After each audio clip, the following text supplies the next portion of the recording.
Assalamualaikum warahmatullahi wabarakatuh. Waalaikumsalam warahmatullahi wabarakatuh. Bro and sis, jumpa lagi dalam acara Ngopi Ngobrol Perihal Ihsan.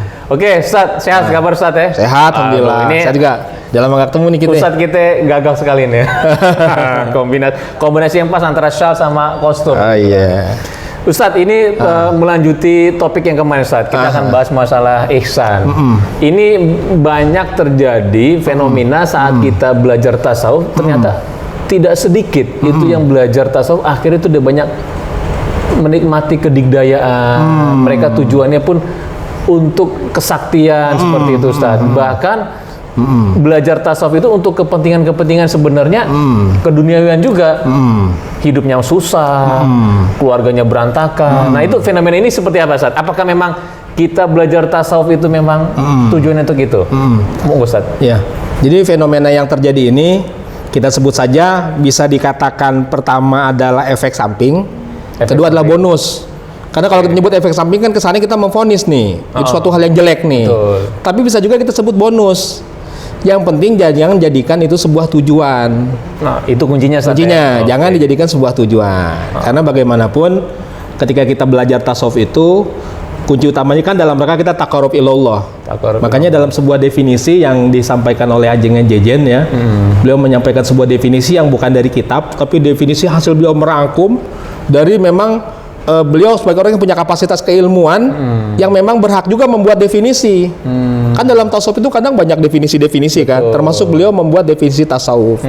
Kalau saya perhatikan cakep juga nih definisi Ajengan Jejen tentang tasawuf dan thariqah ini. Apa itu, Ustadz?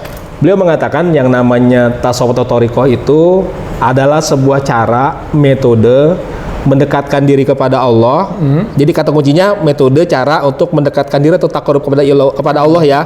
Taqarrub ilallah begitu. Dengan membersihkan penyakit-penyakit hati. Jadi pertama membersihkan penyakit-penyakit kolbu serta meningkatkan kualitas ibadah agar bisa wusul kepada Allah. Jadi definisinya cakep nih. Jadi ada upaya pembersihannya, takholinya, ada juga upaya untuk peningkatan kualitas ibadahnya. Jadi itu yang utamanya ke sana. Adapun kemudian dalam perjalanannya namanya orang yang belajar tasawuf itu kan dia sedang menuju kepada Allah yang sifat Allah kan kita kenal 99 banyak ya. Di antaranya al-ghaib, Allah yang maha ghaib. Ya.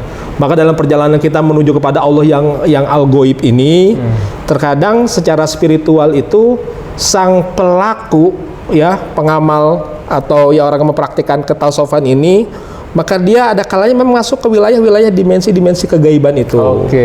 Gitu. Karena ini perjalanan menuju yang maha ghaib. Pasti Allah. Tentunya dalam perjalanan ini terkadang katakanlah penampakan, melihat dan sebagainya. Gitu, dan itu tentunya bukan tujuan dong, Ustadz. Bukan tujuan. Tapi gini, bro and sis, tidak sedikit juga yang bertasawuf itu tujuannya untuk ke sana. Itu gimana? Tadi Ustadz sampaikan ya bahwa yang penting tujuannya itu adalah ke Allah. Ke Allah. Kalau yang itu adalah bonus, katakan. Bonus. Tetapi, bisa efek samping ya. Bisa efek samping. Tadi boleh dijelaskan bonus ya. Tapi kalau memang tujuan itu ada orang yang ke sana itu gimana, Ustadz? Nah, inilah memang perlunya sejak awal seseorang itu untuk meluruskan niatnya dalam belajar tasawuf atau thariqah. Ya, jadi diluruskan niatnya. Itu mengapa Kiai Haji Wafiuddin pernah ikut nggak KT kursus tasawuf Kiai Wafiuddin? Ikut tak. Pernah ya? Ikut dong. Di antara materi utama beliau adalah materi mengenal diri menggapai ilahi. Yang materi ini untuk menggeser paradigma kita bahwa hakikat sejatinya kita, bahwa diri kita yang hakiki adalah diri kita yang ruh. Kenapa begitu? Karena selama ini banyak orang mempraktikkan tasawuf ya, tapi belum menggeser paradigma nih, nganggap diri kita ya badan ini ya. Maka ketika mengamalkan dalam tasawuf itu kan biasanya memperbanyak zikir. Memperbanyak sholat, memperbanyak ibadah, memperbanyak puasa. Intinya diperbanyaklah hal-hal yang sifatnya dalam rangka taqarrub ilallah itu. Praktek-prakteknya dilakukan, tapi ketika dia belum menganggap dirinya itu yang hakiki adalah ruh, maka tadi target pencapaiannya untuk pemenuhan kebutuhan fisik. Bagaimana meraih kejayaan, bagaimana meraih kekayaan, bagaimana meraih kesuksesan. Pokoknya intinya ke sana, urusannya jadi dunia. Nah, inilah. Kalau sufi-sufi terdahulu kan jelas, mereka melakukan riyadhah, melakukan tazkiyatun nafs, tapi yang mereka lakukan justru memperkecil hasrat keduniawian.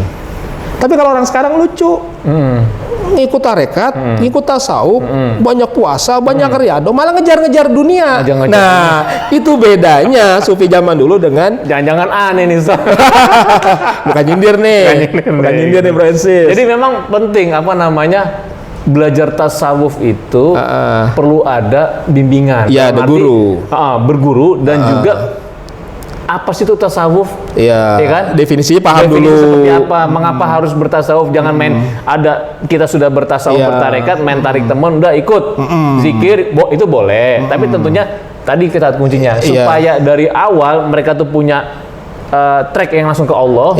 Paradigma itu jadi penting, Ustaz. Penting bener, gitu. penting banget istilahnya. Penting banget. Jadi zikirnya itu bukan untuk kepentingan diri, dan tapi untuk mengejar-ngejar dunia, justru memperkecil hasrat. Nah, masalahnya bukan masalah ya, mungkin tantangannya, Ustadz. Hal seperti ini menonjol di luar. Tuh, lo kalau belajar tasawuf, belajar tarekat, kan cuma buat begitu-begitu doang. Nah, itu kan yang stigmanya ya begitu stigmanya begitu ya. Bahwa tidak semua toriko, tidak semua pengamal itu seperti itu kan gitu, Ustaz. Ini beda kasus sebenarnya. Beda kasus, gitu.